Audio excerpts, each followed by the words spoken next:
보통 대부업체 하면 급전이 필요한 사람들에게 돈을 빌려주고 고리에 이자를 받아 챙기죠. 하지만 지금 소개할 대부업체는 반대로 시장 상인들에게 고수익을 약속하며 목돈을 예치해온 곳입니다.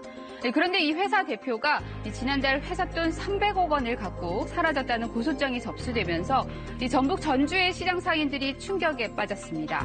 과연 어떤 일이 있었던 걸까요? 뉴스 알아듣기에서 따라가 봤습니다.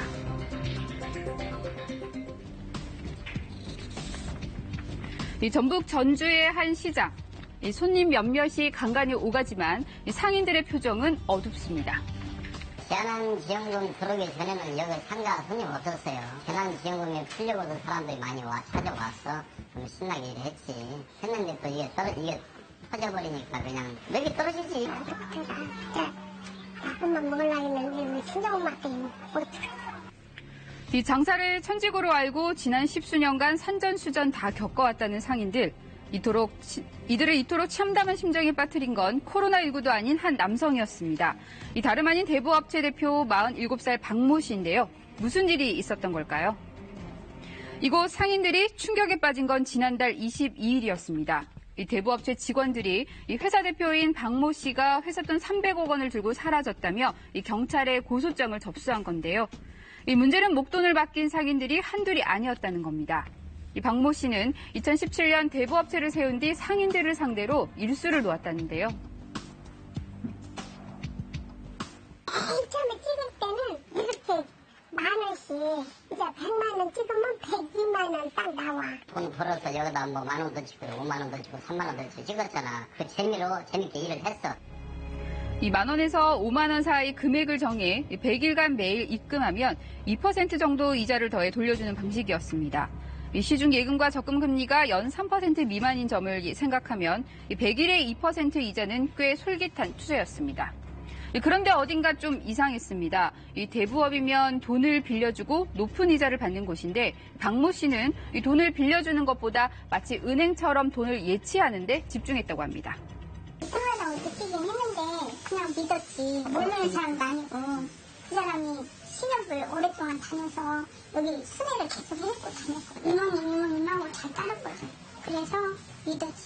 신협에 15년 다녔었어요. 신협에서 그렇게 일주 찍으러 다닐 때 인정을 많이 받아놨어. 한집 식구같이 그랬다고. 너무 친했다고. 이 대부업체를 운영하기 전 제2금융권에 종사했던 박 씨.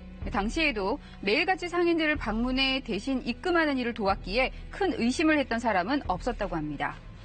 게다가 그간 별다른 문제도 없었다는데요. 이 문제는 올 초부터 갑자기 파격적인 제안을 해오면서 시작됐다고 합니다. 2월달에 10% 모집을 했어. 새로운 그 비상식으로. 3월달에 7%가 또 모집을 했어. 4월 1일 대표가 우리 가게를 찾아왔어. 3개월 상품이니까 이자 6% 받고 7월 말에 찾는 상품이니까. 매달 원금의 6%에서 최대 10%까지 고수익을 약속하며 목돈 예치를 권했다는 건데요. 1억 원을 맡기면 이자로 한 달에 600만 원에서 1,000만 원을 준다는 조금은 황당한 얘기. 하지만 이 상인들은 박모 씨의 말만 믿고 목돈을 맡겼습니다. 크게 하니까 내상도 보내면 5천만 원, 9천만 원, 7천만 원 막 15 겁나 한 3분 뒤에는 걸렸어. 창피해서 말을 안 하는 게 그치. 이 20년간 시장에서 장사를 해온 70대 할머니는 전 재산 3억 원을 맡겼습니다.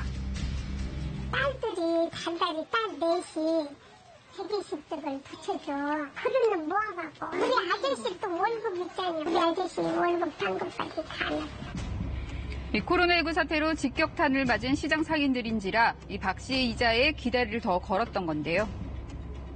코로나가 또 이렇게 또 와가지고 장사가 너무 안 돼서 이제 돈으로 이렇게 넣어서 이자를 불려서 좀 생활하려고 한 게 이렇게 돼버렸다고. 20년 넘게 쓸고 닦은 정든 가게를 닫아야 할 처지에 놓인 상인도 있었습니다. 작은 결혼 비용을 좀 모아놓고 집한번 터득하셨죠. 외국인 돈 빌려가지고 지금 7천 들어왔어요. 그럼 당장 갚아줘야겠네. 그래서 가게를 접으려고. 네, 사건이 터진 후 상인들은 자체적으로 피해 파악에 들어갔지만 이 피해자들이 적극적으로 나서지 않는 탓에 조직적인 대처도 쉽지 않은데요. 서민들은 수십 분 이상이라니까 가장 파탄감이잖아. 그러니까 정말 씩씩하고 숨어버리는 거예요. 이 200여 개의 점포가 있는 인근 전통시장의 상황도 마찬가지입니다. 지금 현재 접수를 받고 있는 상태라 정확하게 파악이 안 돼요. 그분들이 가족들한테 상의를 못 하는 거예요. 알면 이제 좀 불화도 생기고 그래서 많이 힘들어하고 있어요. 이 경찰은 정확한 피해 사실 확인을 위해 보다 적극적인 피해 신고를 당부했는데요. 이 현재 경찰이 파악한 피해 금액은 직원들 투자금만 300억 원대, 이 상인들 피해금은 따로 집계 중인데 이 경찰에 접수된 건 20억 원대지만 상인들 추산으로는 1,000억 원 가까이 됩니다. 고소한 피해 금액은 14명이 한 320억 정도 돼요. 상인들 피해 규모가 46건에 한 지금 25억 원 정도. 이 경찰은 현재 전담반을 꾸려 박모 씨의 행방을 쫓고 있는데요. 코로나19 여파로 극심한 경제 불황에 허덕이던 상인들의 피땀 밴 투자금 부디 되찾을 수 있기를 바랍니다.